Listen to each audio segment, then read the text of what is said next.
MPI, message passing interface. What can we do here? So again, it's another piece of software, and we want to learn about parallelization with that. And for OpenMP, we were considering shared memory architecture. Here we are stick to the distributed memory architecture. We see that the memory is located in the nodes, and we have a lot of nodes which live together in one network. This is what we think of the architecture, what we think of for this problem. MPI again is like OpenMP and an industry standard for Fortran and C++. Do you have some interface for Python as well, but it's not included into the standard. Python has some limited support for MPI. So, and you can, if you want to learn about the MPI standard, you go to mpiforum.org, and there are a number of implementations and even open implementations. Most important implementation is OpenMPI. You can find it in open-mpi.org, or you have university implementations, MPIC for MPIC and MBAPIC, which you can have a look and download as well. And of course, each of the, if you ask for high performance computing systems, you can ask the manufacturer, and the manufacturer want to sell the hardware. They earn their money with the hardware, and of course, and what are we doing in the procurement? We ask for the best performance of benchmark codes after delivery. That's why the deliverer are not only interested in producing very good hardware, but very good software as well. Because if the software is very good, they don't need to support so much hardware they don't need to procure to deliver so many hardware. That's why the most of the major HPC deliverers, they have their own implementations for MPI, and this reflects to Intel MPI, Microsoft MPI, IBM, Cray, HP, and so on. They have their specific MPI implementations which are best suited for their hardware. And if you want to have a look into the details, please take a look into the MPI standardization, which I have downloaded for you already. But you can go online and so on. But you can find it on Scratch here, the MPI 5.0 report, which is the implementation standard, which is the standard implementation presently. Which is the industry standard presently. We start with a architecture model. We've learned about it already, and corresponding to that, we look into a programming model. And in the MPI context, the workers are called tasks or MPI tasks. So we think of the correspondence between one core and one MPI task. Each of the tasks owns its own memory, its own local memory, and each task is connected to some software layer for the network.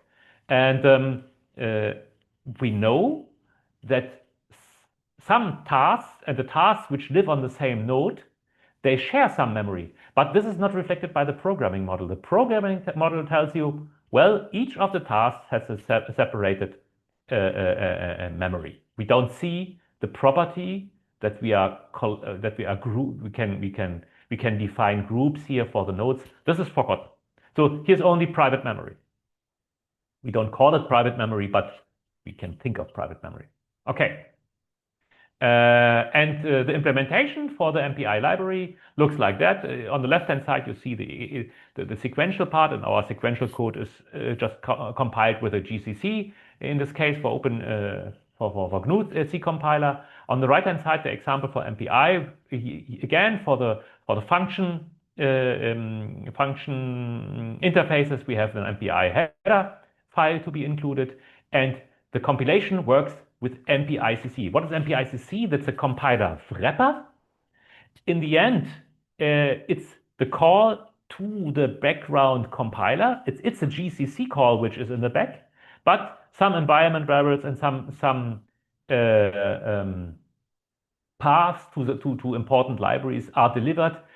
So it's very much easier to compile it with MPICC.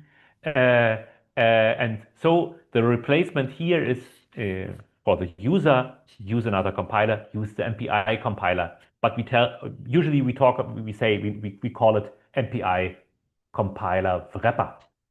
Okay, so, and how does such a very easy example look like? Okay, MPI needs to be initialized and needs to finalize.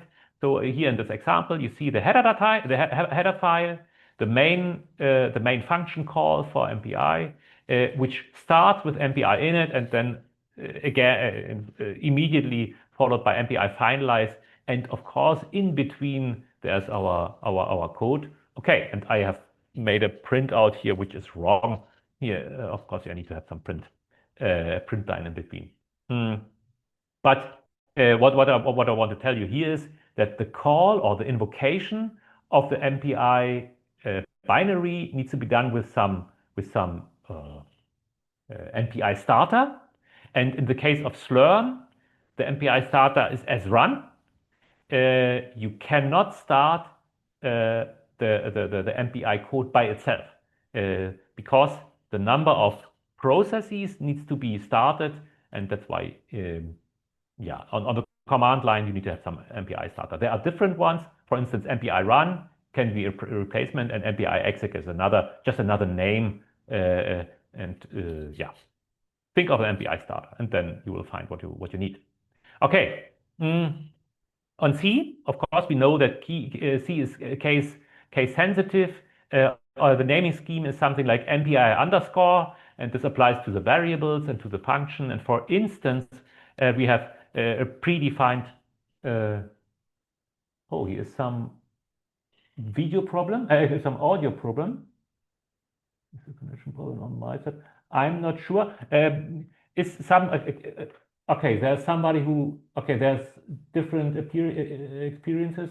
Okay, there's audio is fine. Okay, thank you very much for the answers. Okay, so perhaps you are able to repair it on your side. That would be very nice. But thank you for the report. That's what was a good. It's a good way to do that. And we have variables. And for instance, there are predefined variables, something like MPI success, MPI max processor name. We will see it in a minute. And the functions again start with MPI underscore something, and then they have, of course, they have some arguments. And the default or the standard interface for an MPI function call is that the error code or the error value goes back as a result of the function. So if you are interested into an error tracing, just ask the MPI function for its error code, and then you can investigate where the error appears. But of course, in C, you can avoid asking, or you don't need to read the backcoming code. So the usual way to call an MPI function is just to ignore the error information. Okay, but if you know the error, then you can ask, if my error is MPI success, and MPI success is a predefined constant, then you know, great, my function was successful. Great, and MPI is based mainly on the important construction or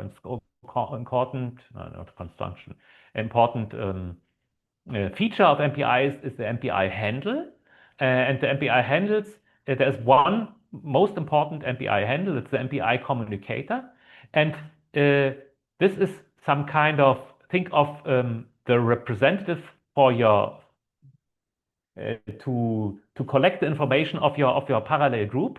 So it has the type MPI com. It's a C type, predefined type by MPI header file, and MPI com is the communicator of the initial starting world you come from. Well, once you start once you have a value at MPI init, the initialization, you can use MPI com world.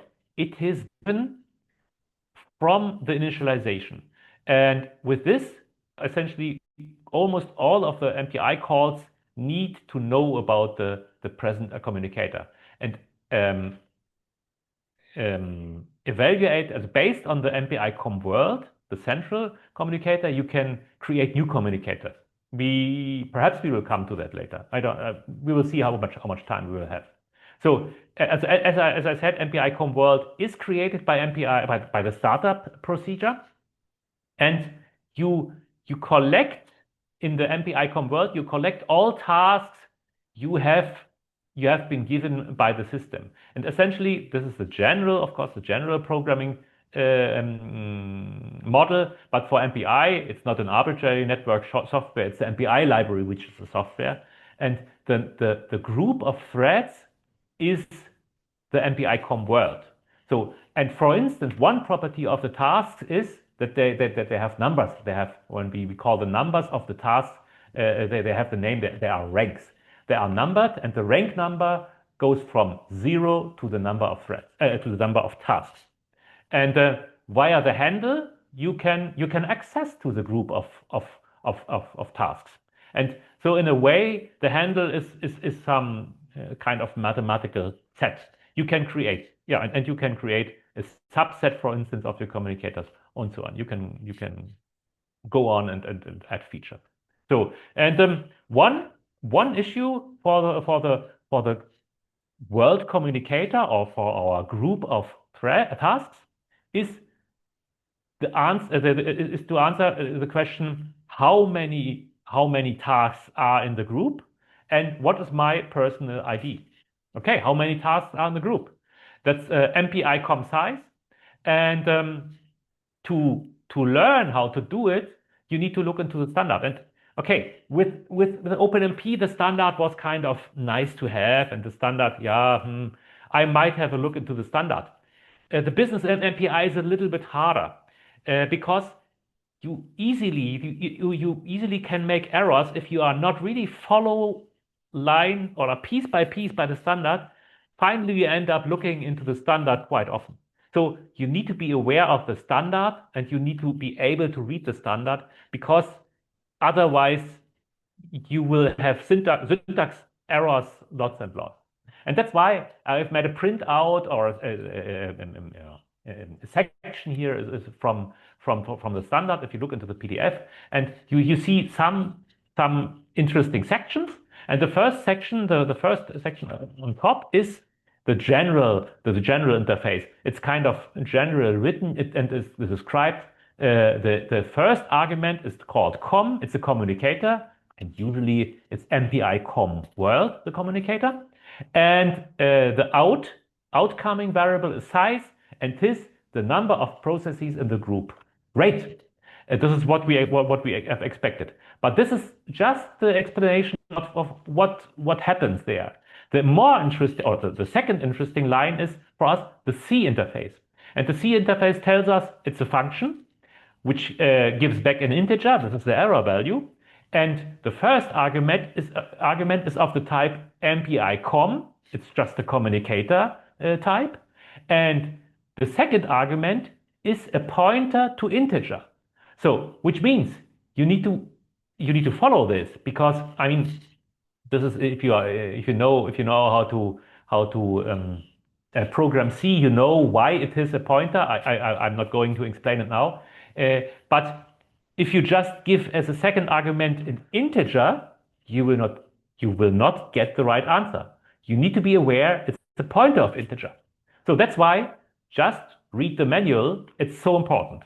So and the last is Fortran 77 interface, and in between there's a Fortran 90 or Fortran 23 interface. There you see that that's a specific modern, since Fortran 90 you have this interface, and here is exactly written what is meant, what you should expect from if you write the code, or if you write the correct code. Okay, great. So read the manual. That's my hint. The rank of the present if a task asks for its rank, then it's another function. MPI com rank. Here is the general description, and of course we are interested in the line for integer, for the C interface. And the numbers of the rank range from 0 to size -1. Great.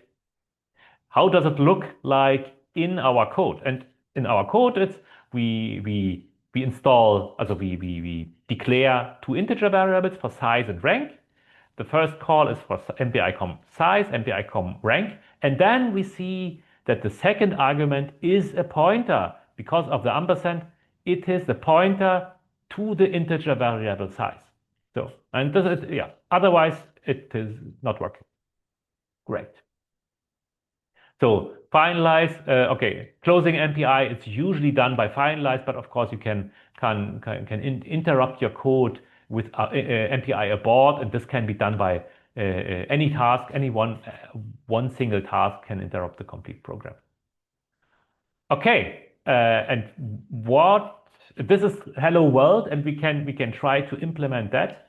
And perhaps we are now in the stage that each of you who is willing to solve this problem, this hello world problem, perhaps you give I give you some time, and I wait until, let's say, 7 minutes after, also 1 p.m. 37. In 10 minutes, I come back, and you can try to play with this example.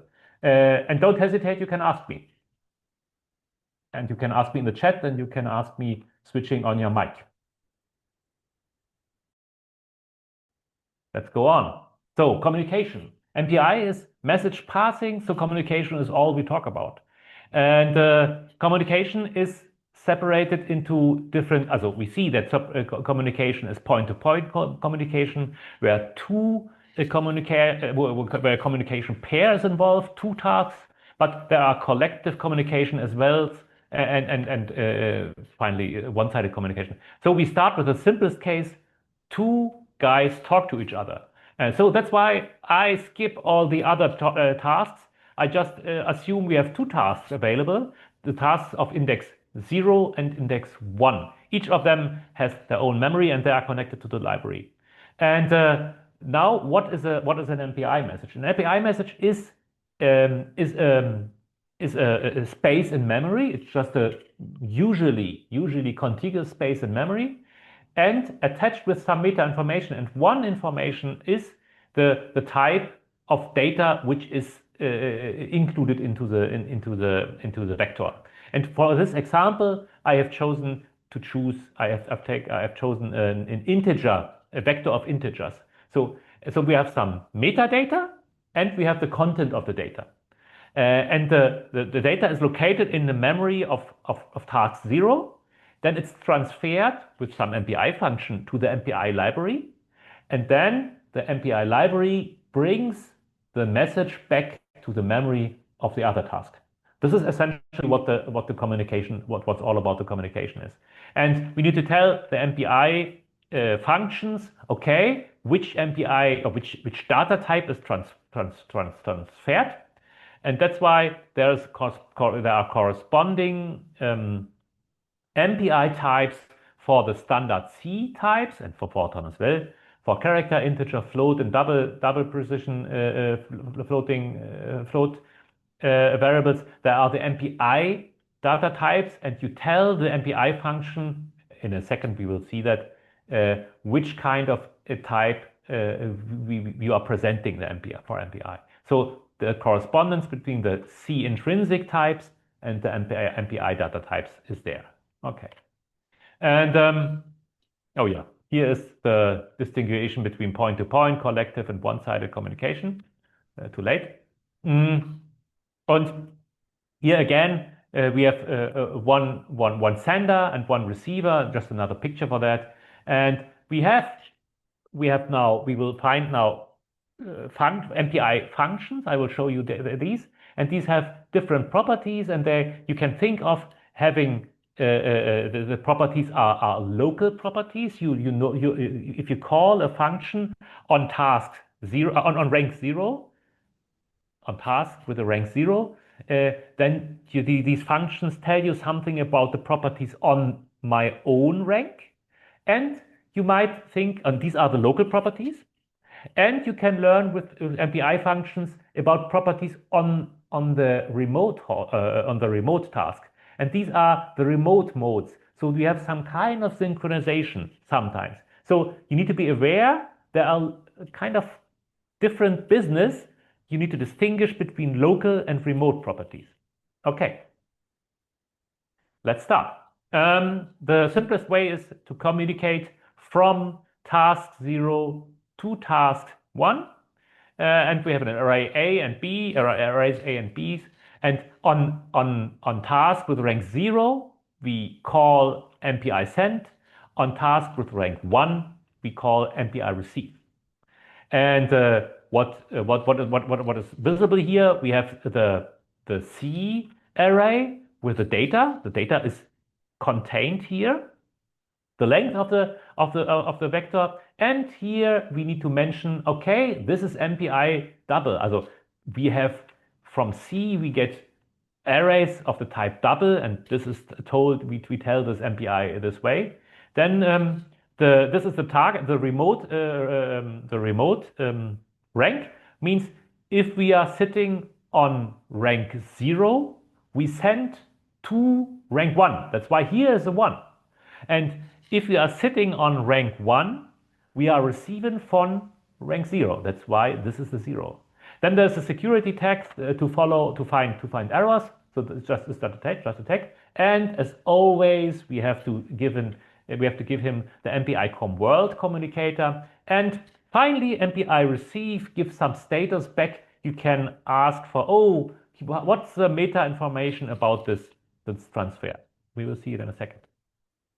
So, and again, I suggest to look into the standard, and you see on MPI send has this kind of involved list of arguments, and the first buffer is a pointer to something, and of course the array is of type pointer. That needs to be this way, and the other things is integer, the MPI data type, okay, a specific type, and the communicator in the last. But that's why to fulfill this interface, you need to know about the standard.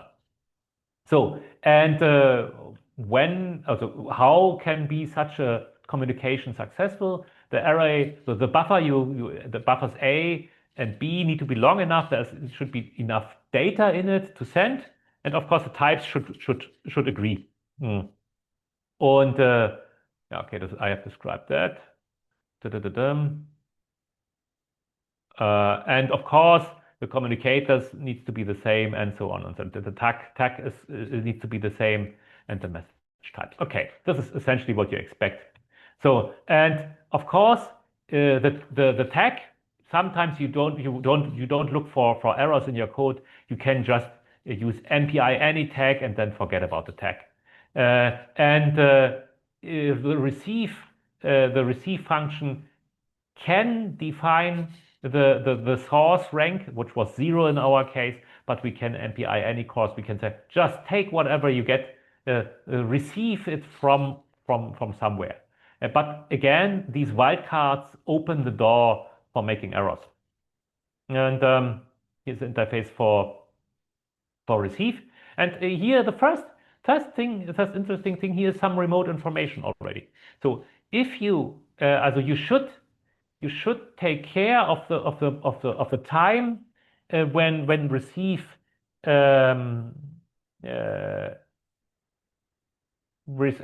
you should be aware that if MPI receives come back, after the call, after the line after MPI receive, you have the information that MPI send has started on the other side, and this is not only because it's logical; it's defined by the specification. So there is some kind of synchronization, not a full synchronization. You have not the guarantee that everything starts and finishes at the same time, but you have to have the information that some limited information is there. And and this is if you want to learn about the status, so the status was the last argument in the receive call, and you can ask, oh, what is from where did I receive my message? Which is the tag number? And yeah, I think the example I didn't give it a tag here in this example. And you can ask how long was the vector which was sent. So you can ask even with MPI get count about some length. Okay, good. And now there are different things become complicated now because you have now different flavors of send. MPI send is just the default standard for send, but you can try to synchronize both sides a little bit closer. So, and for that, for instance, you have the synchronous send. It's MPI S send. There's an additional one S here included, which means that if MPI send comes back, also in the line after this call, the remote MPI receive has started. Otherwise, in the default, you don't know that. You have in the default no information on the MPI send side, which was our task 0. You have essentially no information what happens on the other side, or it depends on the MPI library. But from the standard, you have no information. So you have another flavor which is buffered, and essentially MPI buffered is a buffered send. B send is something like you copy the data to an MPI buffer, and you have essentially no information about the receiver side. You only know that MPI library has stored the data, and the receiving side can happen hours later. And MPI ready send is very rare, but it's just mentioned in the standard. You make sure that before you start our send, that the receiver has already started. And for that was a time where you wanted to write very efficient code. You wanted to make sure that the send has a counterpart on the other side. And so, of course, but to make sure that this ordering can be done, you need to add some barriers before. So this is kind of old-fashioned. But you see what the message here is. You see there are different sends, and you see there are tiny little pieces of information from the other side, from the remote side. And this is a difference between these different modes. And the synchronous send is a more restricted version. And for that, you can make sure that there's some kind of blocking can happen. And what do I mean that? Because after the line of MPI synchronous send, MPI receive has started. And by default, MPI receive, MPI S send has started. So that means, and receive says, okay, and the data is arrived. Okay, that's something more information. So, but you have no secured information about the finishing of the other side in no of these cases. Okay, what can happen? What can happen? What can go wrong? Okay, let's try to write some code. We send again A to B, so from 0 to 1, and we send from MPI send on the task 0. And the same we do on the task 0. Both of them they send, and both afterwards they receive. What can happen now? Okay, it's like that because send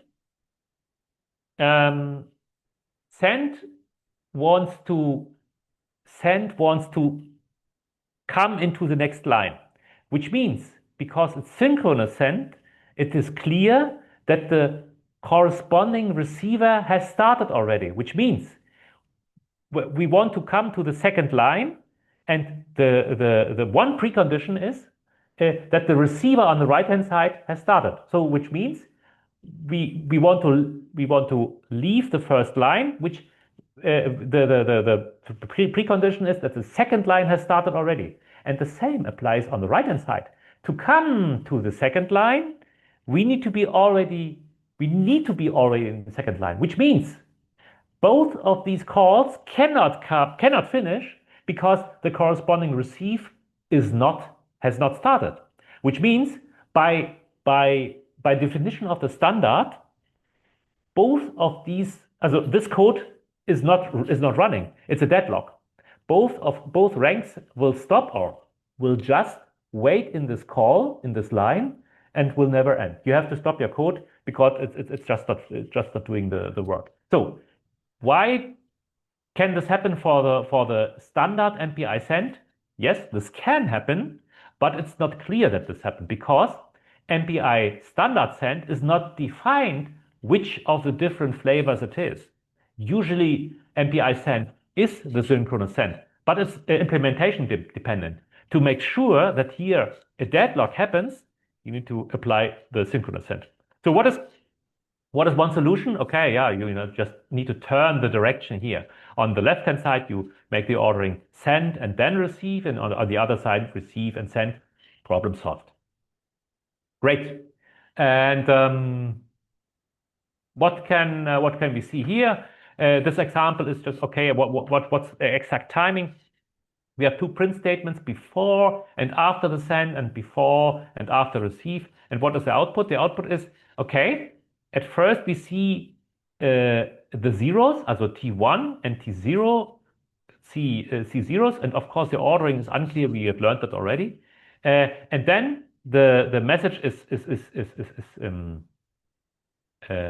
received, and we know from both sides that the corresponding other function has started already, which means the prints on the last line can only follow in a block afterwards, and the ordering is unclear. Okay, anyway, the output should look like that. But to be very precise, not even this ordering is clear, because even these two blocks can mix up, because the Linux system is not guaranteeing that the ordering of prints correspond to the ordering of the causes of the prints, which means, of course, from the logical point of view, this is the exact ordering, but Linux is so flexible that even this ordering can be perturbed.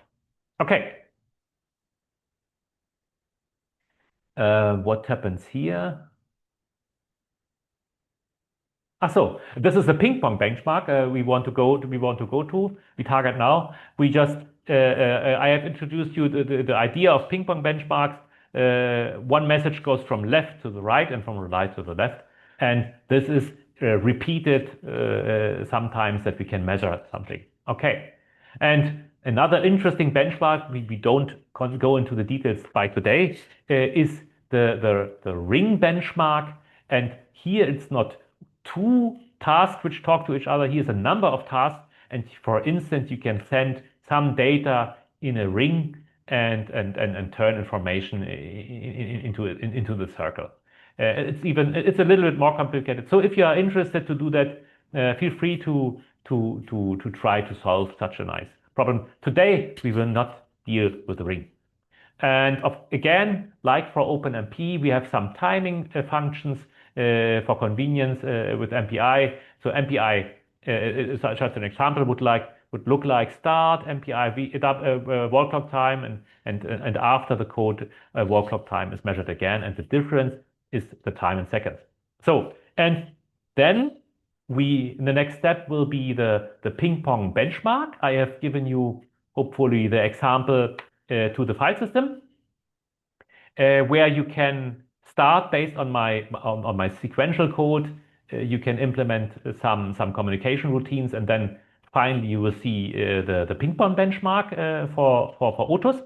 But we are now arrived at 2 p.m. and we will make a break. And different to because the break in the morning session was 20 minutes. I feel it was too long. So that's why I think we reduce the length of the break to 10 minutes, and then we will start in 10 minutes, which means 2 p.m. and 10 minutes I start to go on and show the ping pong benchmark, and the next 10 minutes are meant to be a break, so see you later in 10 minutes. So this was ping pong. And what we have learned already that, okay, these different, we have learned already that there were different kinds of send functions, because these different send modes, we have called it modes, where there was some little information about the other side, the remote task we were talking with. And now we change to different local properties. So we can distinguish, or we can change kind of, we have similar functions now, we change the function, but and we change now the properties on the local side. Also on our side, not remote on the other task, but on our process where the call is happening. So, and there for that, we consider different kinds of function families. One is the blocking family, and the other is the non-blocking family. So all what we have seen so far was blocking communication, and the definition of blocking communication is once our function comes back, so the line after the function means we can use the vector, the arrays, the buffer arrays, which we have used in the call, we can reuse it. The MPI function, the MPI library is not using my buffers. This was the definition, or the inherent assumption for the blocking. Non-blocking is different. Non-blocking and the MPI world, non-blocking and immediate means the same. It's just two words for the same issue. Usually, if you talk or if you speak about the language, these functions, you talk about non-blocking communication. But if you look into the names of the functions, you see these E's, these I's. That's why you need to know that non-blocking and immediate is the same, because MPI ISend is the non-blocking send command. Okay, that's why you need to know both names are important for you. And what does it mean? We will see it in a second. At first, of course, look into the standard, and what happens is you can now think of MPI ISend and MPI IReceive. They are the points where you start the communication. The communication is not finished when the function comes back. So, and this opens the door to overlap communication and computational work. So, and this is a deeper reason why these non-blocking communication was initiated. So, and because the communication is initiated, it started already, you need to have some complementary side closing the communication. So ISend, IReceive opens the communication, MPI wait closes the communication. So how does it look like? Okay, we start now MPI ISend, and MPI ISend is a new additional argument, which is the request variable. It has a type MPI request, and based on MPI request, you write some lines later MPI wait with this request variable with the same. So you let's say you initialize the request variable with MPI ISend, and you take it back with MPI wait. And there are other flavors. The waiting is here after wait, then the communication is finished. But there are some other flavors. You can also test it, and then you have a flag with a flag, and the content of the flag tells you yes, it is ready or not. So, but the usual way is to use wait. Test is nice to know, but usually you will take what you want to use is wait.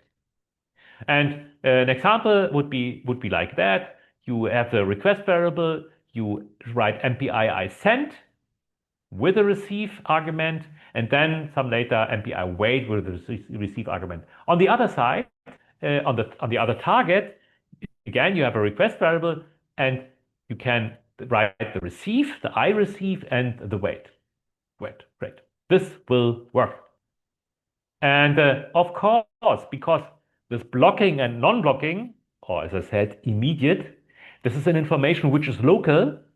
Of course, you can here, at this point, you can have the same modes, because the modes for this communication were the remote information. And you can overlap, of course, the local information and the remote information. And you have, again, the standard MPI send, the synchronous MPI S send, the buffered send, and the ready send.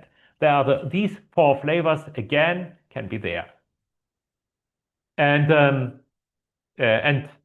just to conclude, we in the blocking communication, as we have learned in the first part, it looks like that. And the one-to-one replacement would be MPI I receive and in the next line wait. So this combination of these two lines is exactly the same what happens on the left side, and the MPI send on the blocking part can be one-to-one replaced by these two lines. Yeah, but usually what you will do is you will write something in between.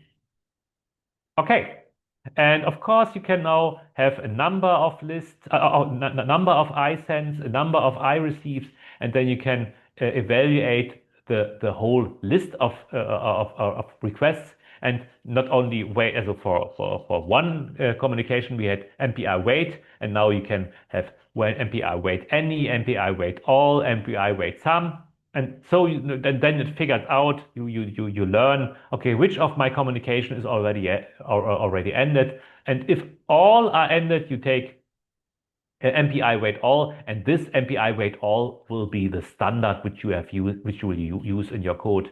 The others are more specific, but MPI wait all will be the way to go. And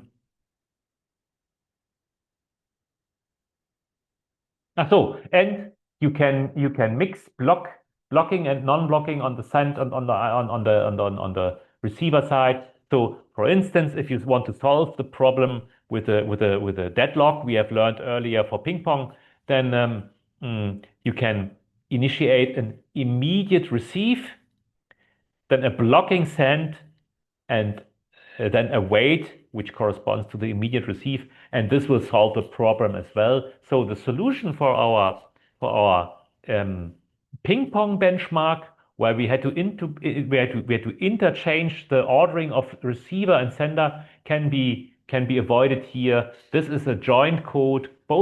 These three code lines can run on task 0 and on task 1. Okay. And usually, also you can use immediate send and immediate receive. Usually what I've learned is that use immediate receive instead of immediate send. It's just a recommendation. I don't know the reason, but there was at some point I've heard that. Anyway, this is here an example for our MPI wait all. We have just two sends and two requests from I receive and I send, and wait all comes back only if both are ready. So, and here now the question, as I said, it's overlapping of communication and computation. And what you usually do is here in between, the MPI library will take care about the communication, and you can take care about computation, floating point operations. And of course, it is nice that both things can happen at the same time, but this does not happen all the time. It can only be done at the same time if the hardware can do that. So this is a software interface, and of course, a very silly MPI library can say, well, MPI I receive, MPI I send. Okay, I will think about starting my communication at some point. The only point where the communication will really happen is wait all. Because nobody forces the library to start the work. So what can happen is that you do your computation in this block, and after this, the communication happens. So there's no guarantee about overlap, but you open the door for overlapping. So finally, what you need to do is you need to benchmark your code, and only if your timing is increasing or the timing is improving, then you know you did the right thing. These lines of codes do not guarantee anything. Good. Okay, this is the whole story of point-to-point communication, and we will go now the next step to collective communication. And just in advance, of course, this send and receive explains everything what you need. If you are really, let's say, if you want to use the basic functionality of the library, of the MPI library, you can stop the workshop now and you have learned everything, because any collective information you can program by yourself. You can now start and do collect big groups of tasks and do the communication with MPI send and MPI receive, and everything will work. The whole business of collective communication is to do your life easier, because the MPI guys, they have done the job for you. There are now easy to use collective communications which are error-free, which are fast, and you might can do it. It might be that you can do the same good job, but perhaps you will find a nice collective operation here in this list. Okay, we have collective three different kinds of collective communications. First, it's kind of synchronization operation. Then it's groups of messages, something like send and receive, and reduction. And reduction is kind of specific. It's something new. It's not only sending and receiving. It's doing some floating point operations in the backyard. So we will see that. So now the communicator again defines the group. For here, which I show you here, is collective. As all the other collective operations are blocking, there are flavors for non-blocking immediate collective operations as well, but we don't. I will not mention it here. So let's have a look. At first, the easiest ones are the barriers, and like in the OpenMP case, we have MPI barriers and MPI. It's just a function, MPI barrier and the communicator, as easy as it could be. And after this barrier, this barrier can be left for each of the tasks only if all tasks have arrived in this barrier. So you know that the work is done, which is above the barrier. Okay, that's the barrier, and now we come to a collection of communication. And so the easiest what you think of is MPI broadcast is one of the easier part, because think of radios, and you turn on your radio, it's broadcast. Why it is a broadcast? Because the radio station is one sender, and all of the thousands of radios sitting in the houses of the people, they are receiving. So you have one broadcast, you have one sender, which is here the task one, and it sends out its own message to all the receivers. So this is what broadcasting do. And of course, you have to give it the data in a buffer, and you need to tell him the type of the data, and the origin is the root. Okay, that's not right. It should be one here, and the communicator. And this is the idea of broadcast. Okay, and then of course you can do it more complicated. You can send the broadcaster, the origin of the message, task one here, can send specific messages to each of the receiver. This is a scatter. And a gather goes back the other way around. You have all of the tasks send something, and one receiver receives everything. It's a gather. All gather distributes the whole information. So it's not only receiving one, all of the guys receive it. And all together is a mixture of everybody has a message for anybody, and all the results are represented in all of the tasks. So all to all is the most complicated communication. Each and everybody has to talk to each other. So very bad scaling and very demanding for the network interface. Okay, and reduction. reduction is some kind of if you want think of you evaluate, and you will do it in a second.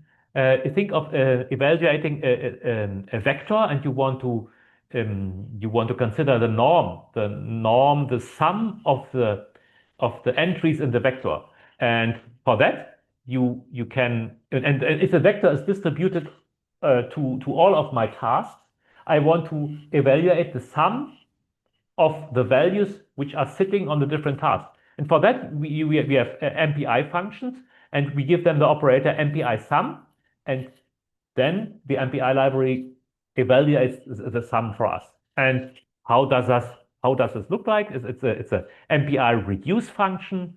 We introduce the data in some array A, and all the data, it's a vector, and all the vectors are added together. This is making this MPI sum. That's why this MPI sum corresponds to these plus signs, plus operators. And the sum of all contributions is the result, and the result sits in the receiver's place, which is wrongly written here, the root. So it's probably the one. Okay. And all reduce, this is what reduced, and all reduce is the same, but distributes the results to anybody. Cool. And you are not limited to the predefined operators like sum or max, which we have seen. We can write our own code for this kind of reduce operations.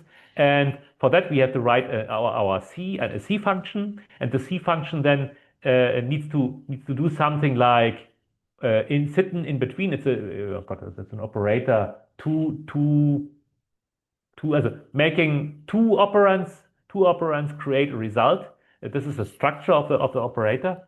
And once you have written your C code, then you need to make this function available for the MPI library, and for that you need to call MPI op create. And here is a function, the function pointer, and this function pointer is now related to this MPI operator. And this together, after this, you can use MPI op in the reduce call to call in the backyard your own written function. So this works like that. Okay.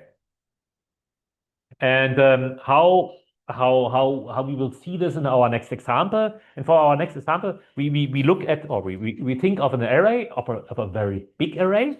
And the big array here has a name A, and we think of a length, the length of the array A is dov size, or the degrees of freedom, the size of the degrees of freedom. Think of a long array, and we distribute this array to the different tasks, here in this case to 3 tasks. And on each of the tasks, only a little part of the array is sitting now. And we have a local dimension for the vector, and this is length of vector A, length of vector A1, and this is length of vector A2. And usually all of these little tiny lengths are the same. We try to distribute the work in a similar fashion, but of course, the original data is not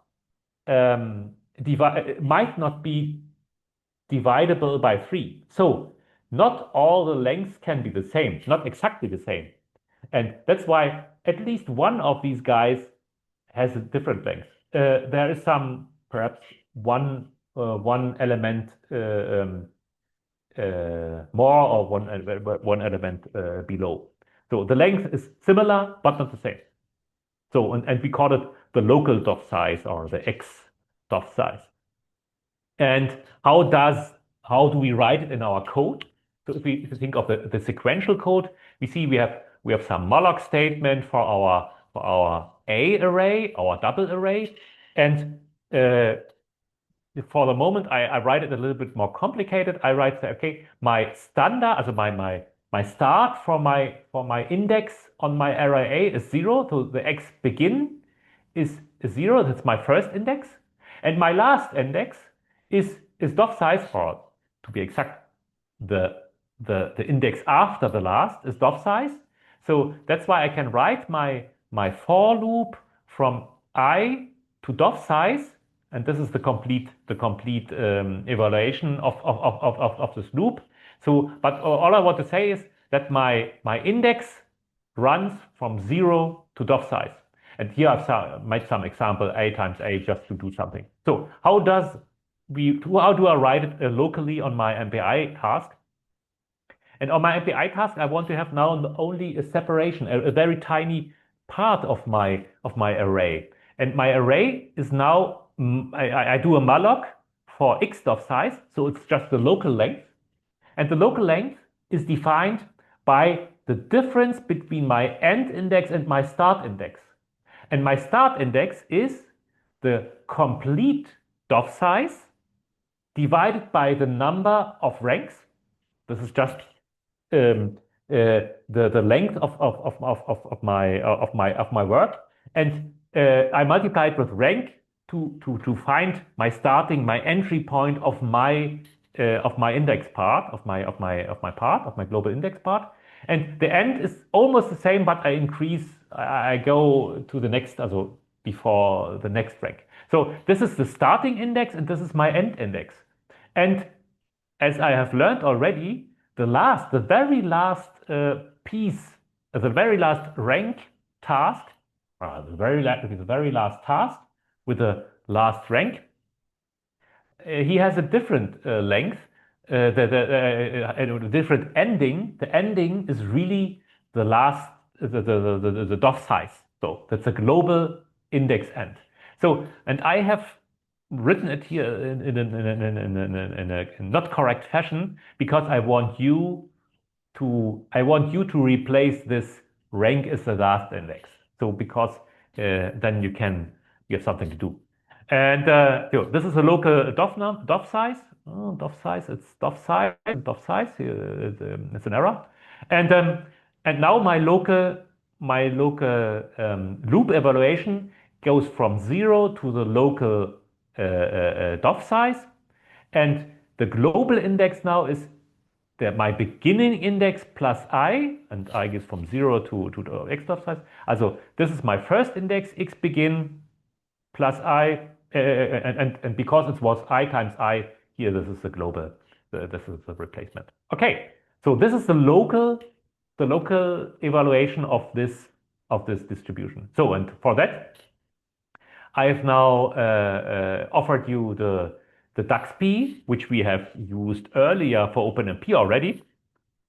But here we do it for DAX-P, and I show you it is, although DAX-P is a very simple code, it looks ugly. It looks ugly already, and this is what you should take away. MPI code is a little bit harder.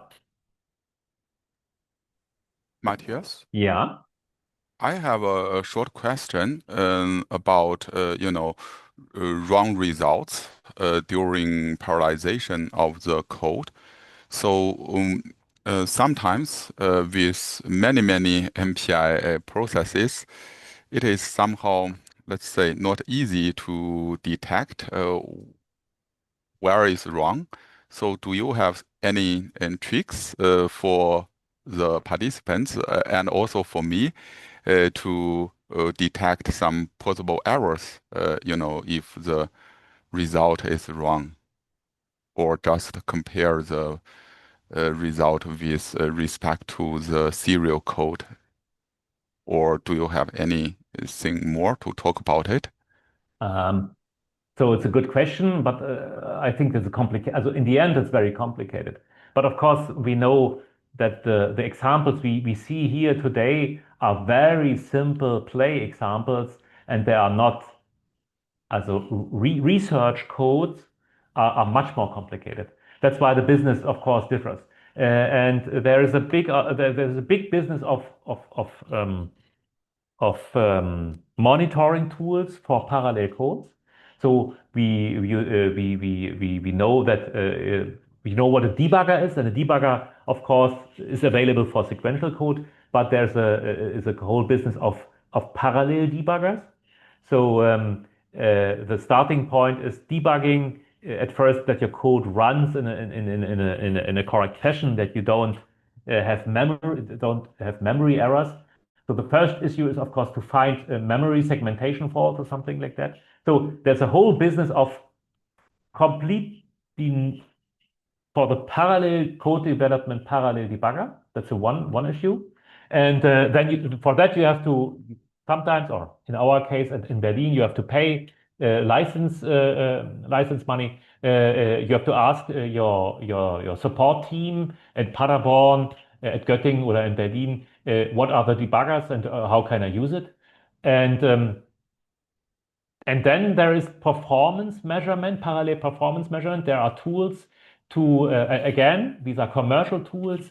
You have to pay for that mostly. And from these performance things, you can learn perhaps, does the performance increase or the performance change meets your expectation? This might help you to find errors. But finally, a general purpose answer is hard. Also, debugging correct results for parallelization is a very hard issue. And to make the things even worse, sometimes you have to expect that the result changes. So, for instance, if you think of floating point operations, sometimes the result depends on the ordering of operands. So if you do for instance, a bad ill-post addition, think of two floating point numbers which are close to each other but have a different sign. So they almost meet zero. So on paper you would write, okay, A minus B is close to zero, very close to zero. And if you do this evaluation on a computer, that's ill-post. And that's why, or you have very bad conditioning for that. And that's why the ordering of, if you do a lot of additions in a row, the order of operations changes the result in the computer. And of course, this is very well known, there's nothing specific. But in parallel, the ordering of operations between the tasks is not guaranteed. And that's why there's a lot of code which changes result because it's parallel, and you cannot avoid that. For instance, there was a time at the UK Met Office, it was 20 years ago, 20 years ago back, they had the operational model for weather forecast, and there was a specific version of that code for debugging purposes, which was guaranteeing the exact correct result replacement. That was not the weather forecast model itself. There was no guarantee of exact the same result, but their working code, their debugging code, that was this. So it's a wide range of uncertainties. What does it mean that the result of a code does not change once you go parallel? This is not easy to answer. Yeah, thank you. Yeah, okay, thank you. And because it's not easy, perhaps there are even more comments. Perhaps Finn and other experts can append more of these comments or these experiences. There's no final answer to this question. Yes, exactly. Yeah. Sorry for interrupting you for such a long time. Yeah, sorry for that. Great. No. Now I come back to the last little section. It's a one-sided communication. And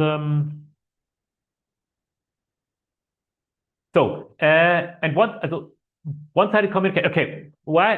In general, you say, well, we have point-to-point communication, we have collector communication. It's done. What should happen now?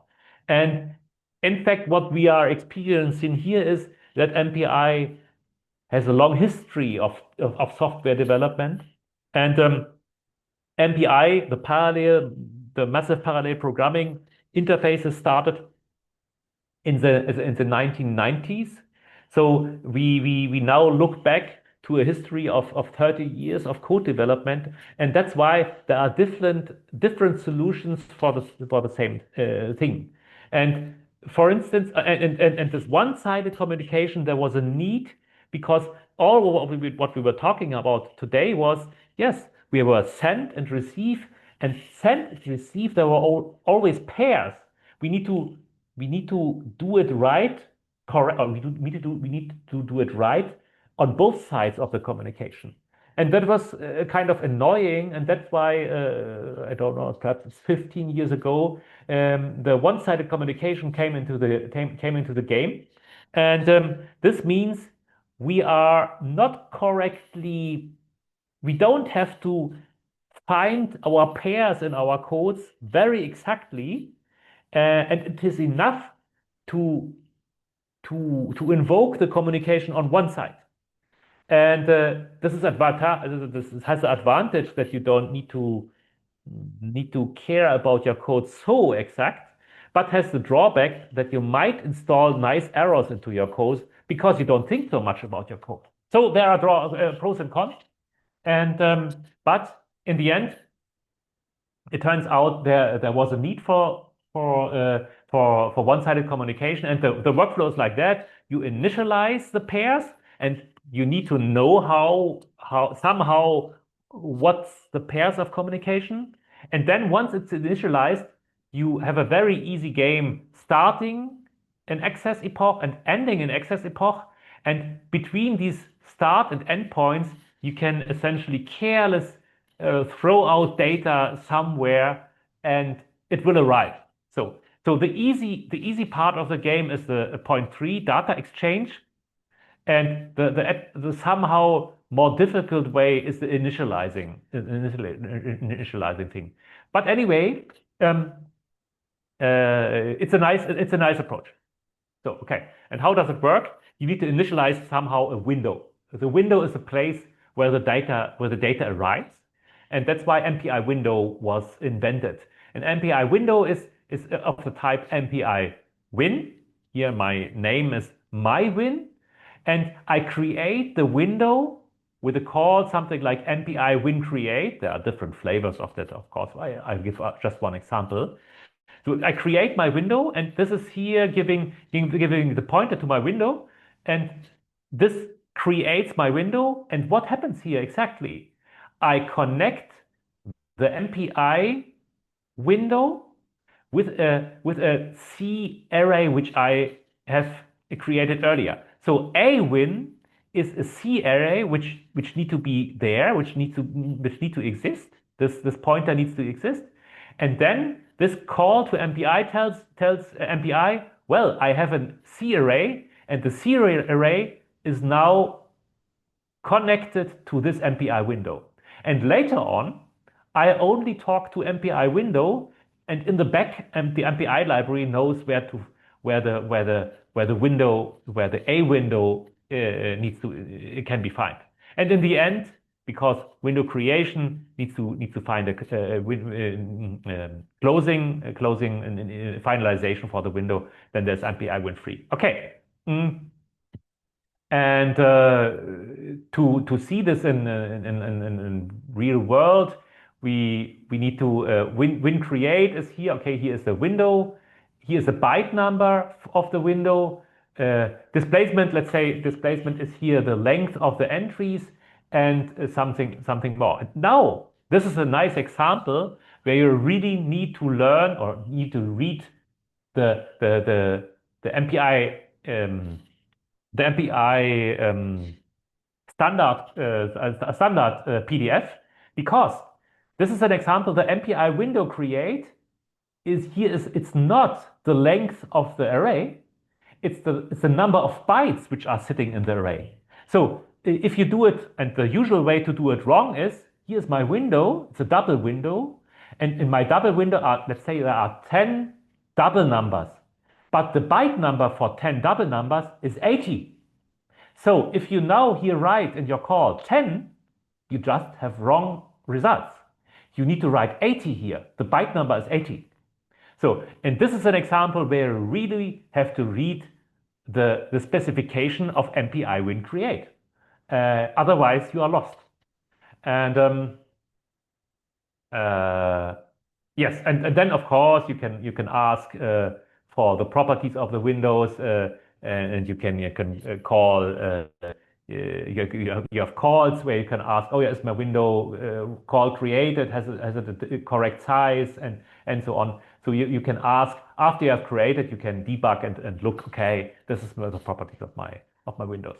And then the data exchange itself, it's MPI put or MPI get. And usually what you do is, also MPI put and MPI get are non-blocking functions, and there is no blocking replacement for that. By definition, MPI put and MPI get are non-blocking. And usually what you do is you start writing your code and you decide, okay, I go to the put world, and the other guy goes to the MPI get world. So usually my example, which I will present here for you, is it's an MPI put example. You could write the same code with MPI get, but I have decided, oh, we will use MPI put. Okay, cool. And yeah. Oh, well, but I think, genau, here it's the number of entries in the vector, and MPI put, and I send my data A via put to the window, and on the target side I don't have to do anything, and the result will be received on the receiver side in the A window. This is the C array, which is connected to the MPI window. So, and that's why this array A now is on the remote side to be found in A window. So, and this is the whole game. And yes, let's see. The epoch will be opened by MPI win fence and closed by MPI win fence. So it's as easy as it is possible. And there are different flavors of epochs and window creation and so on. But we will look here at the most easy way to do that. And I think this is really my last slide. So we are good in time. So I think then I'm ready with my presentation. So are there any questions?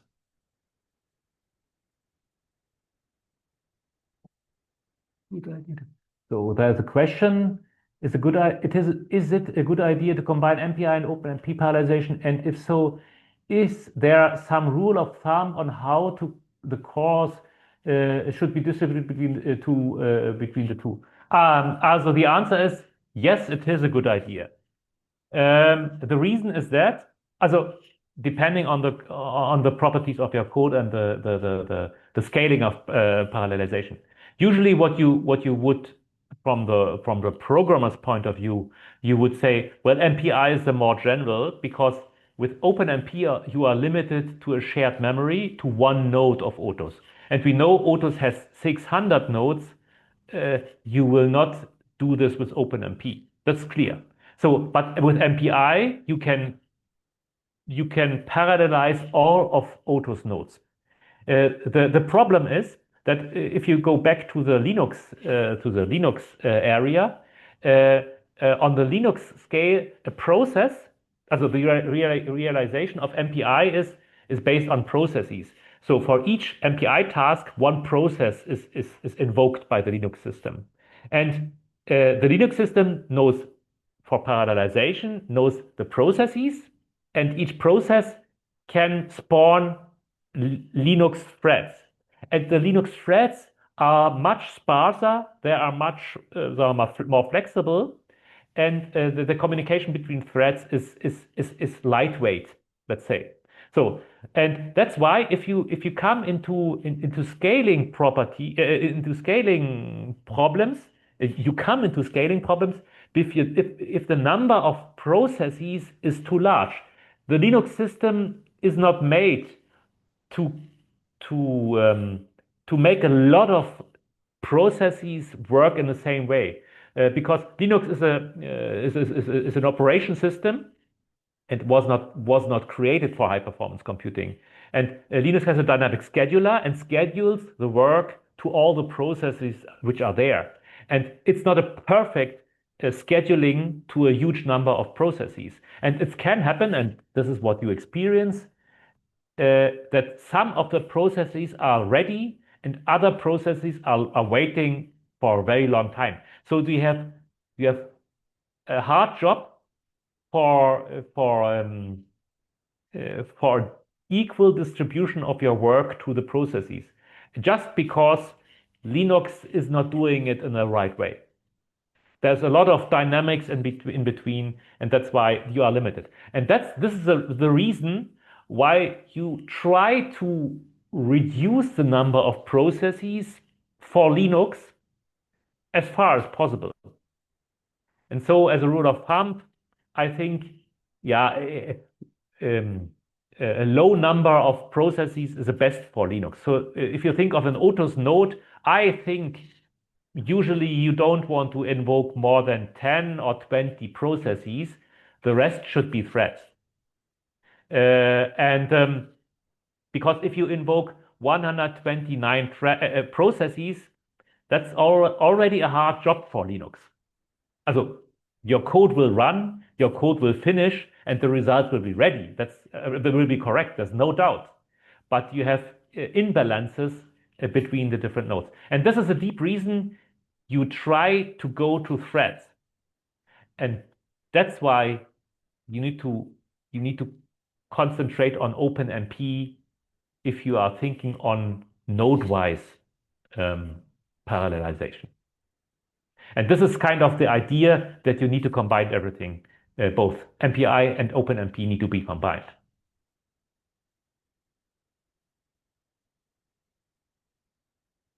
Yeah.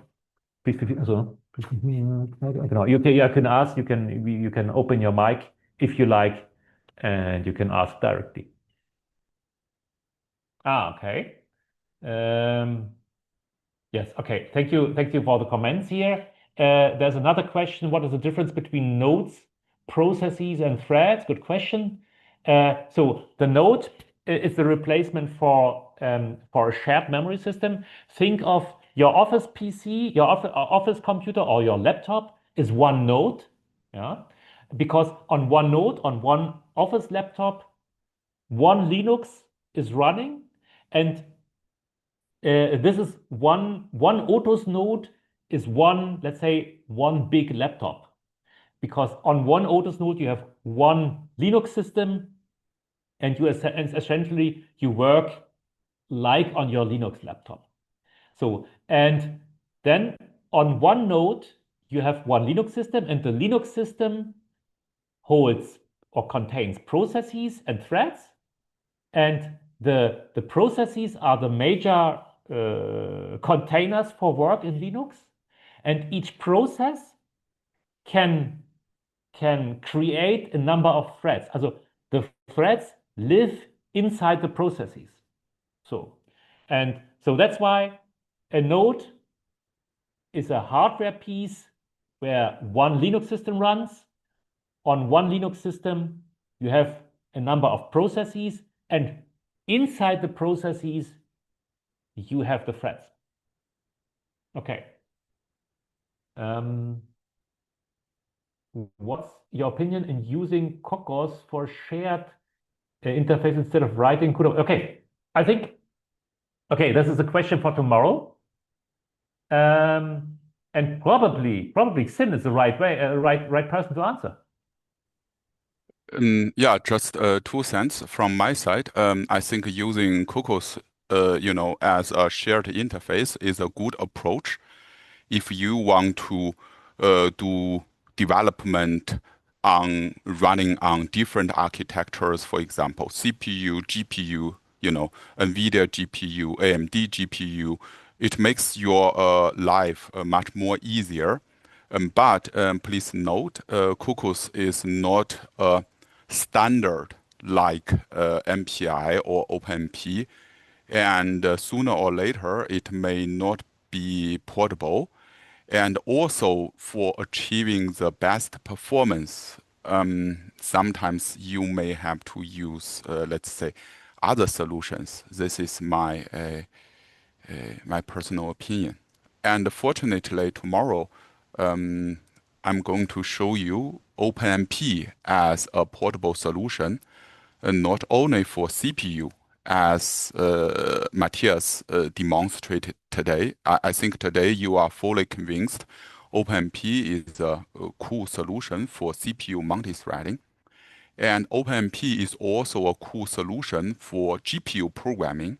And I will show you that by using OpenMP, you can write code that is even faster than writing native CUDA code. Really, I'm not kidding. So I think OpenMP is the way to go because OpenMP MPI, those are, let's say, de facto standard. And I don't think those will change in the next 10 or 20 years. But for Kokkos, I'm not sure. Yeah. This is my 2 cents.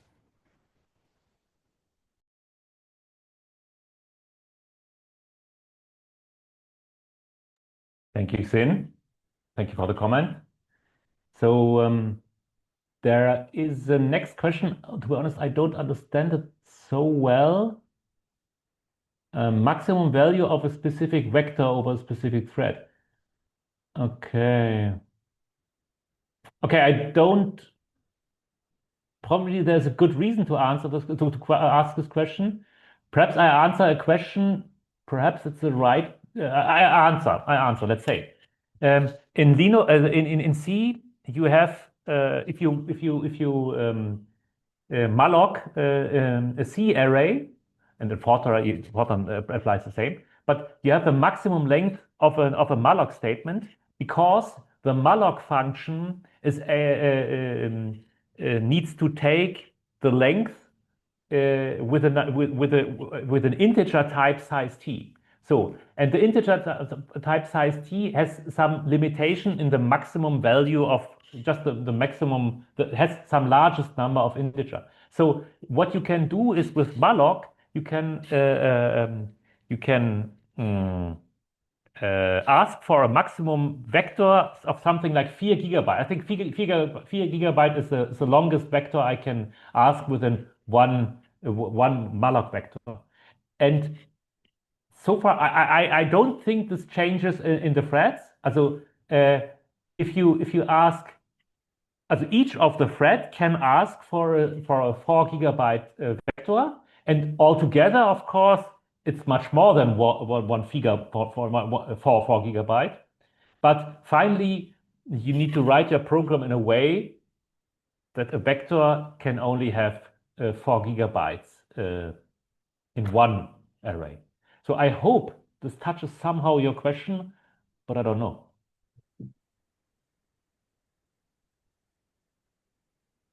If I may ask directly, then it's better. Great. So what I meant is, like, as far as I understood, that MPI max is directly can get the maximum value for a specific vector that is being for a specific core. Now, if I have already a specific vector and I partitionize this vector over different cores, I'm doing a for loop, and then I have a specific variable which is partitionized over. Now, when I call MPI max and I give a definition for a specific rank, it will bring the maximum over this rank, right? Mm-hmm. Now, as I want to get that global maximum between all the ranks.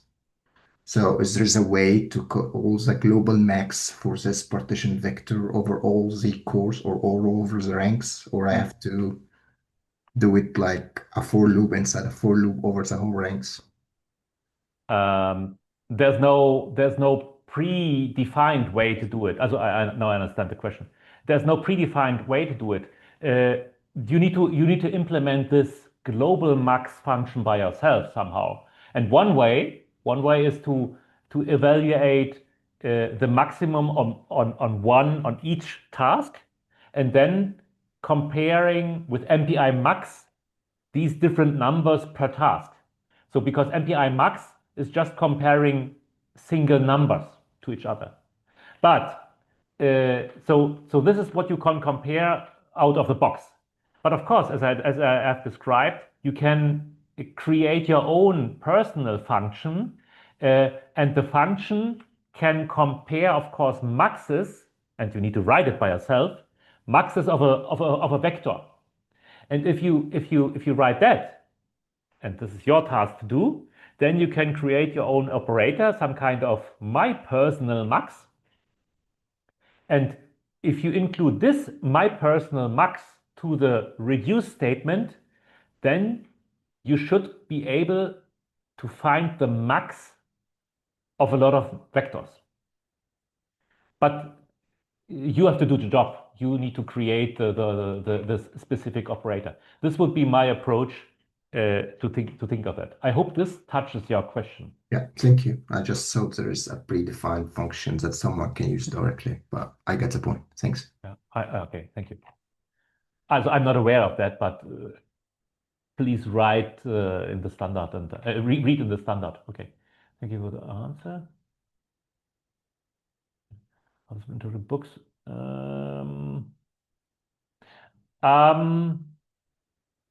Yeah. Okay. Also I really recommend the standard, which is that. This is the PDF. Also this is the three standard. But the standard is not. It's not a table. There's a lot of. Also in MPI I would say read the standard. It's really readable. Yeah. It's really text. And the first 50 pages are really text, and then the tables come later. So that's why my first answer is take the standard. That's not too bad. The OpenMP standard, it's not so nice. But and then there historically it's Gropp. Let's see, Gropp MPI.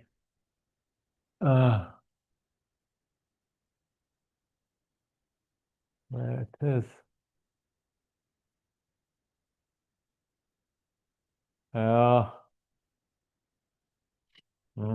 Let me give it Google.